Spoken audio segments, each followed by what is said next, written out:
تاریخی فیصلہ سنا دیا ہے. اب ہم اس کی ڈیٹیلڈ ورڈکٹ کے انتظار میں ہوں گے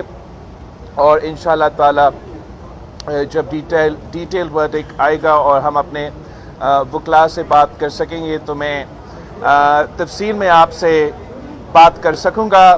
مگر جو بنیادی بات ہے کہ عدالت نے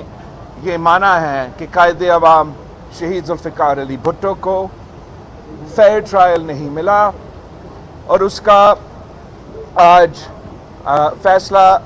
اس جوڈیشل ریفرنس میں جس نے جو پریزیڈنشل ریفرنس صدر زرداری نے عدالت کو بھیجا تھا, اس ریفرنس کے جواب میں عدالت نے یہ بات مانا ہے کہ قائد عوام کو فیئر ٹرائل نہیں ملا. اور اپنے ابتدائی کلمات میں جوڈیشری نے یہ واضح کہا کہ ہمیں اپنے ماضی کے غلطیوں کو درست کرنے کے لیے یہ فیصلہ سنا رہے ہیں اور یہ ایک تاریخی جو قدم آج اٹھایا گیا. امید یہ ہے کہ 44 ایئرز کے بعد اب جبکہ تاریخ درست ہونے جا رہے ہیں, ہم انشاءاللہ تعالی جو پاکستان کا مستقبل ہے, جو پاکستان کی چاہے وہ اس عدالت کا, ہمارا جمہوریت کا, انشاءاللہ تعالی اس فیصلہ کی وجہ سے پاکستان انشاءاللہ تعالی آگے جا کے اب ہم ترقی کر سکیں گے, چاہے وہ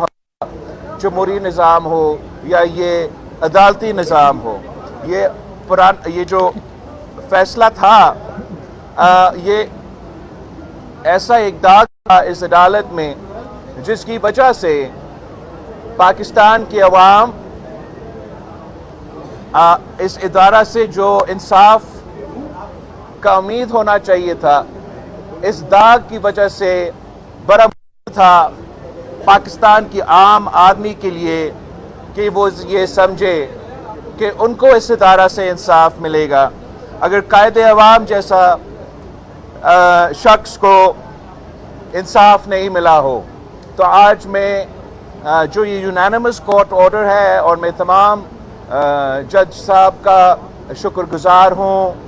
جو وکلاء تھے ان کا میں شکر گزار ہوں, جو ایمکس کیورائے جو پاکستان بھر میں سے چیف جسٹس صاحب نے اس کورٹ میں ریکویسٹ کیا ان کا اسسٹنس کا, اور جس طریقے سے انہوں نے قائد عوام شہید ذوالفقار علی بھٹو کا مقدمہ لڑا, میں ان کا شکر گزار ہوں. اور انشاءاللہ تعالی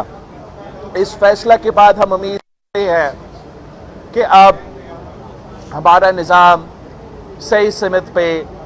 چلنا شروع ہو جائے گا. میں آپ سب کا شکر گزار ہوں.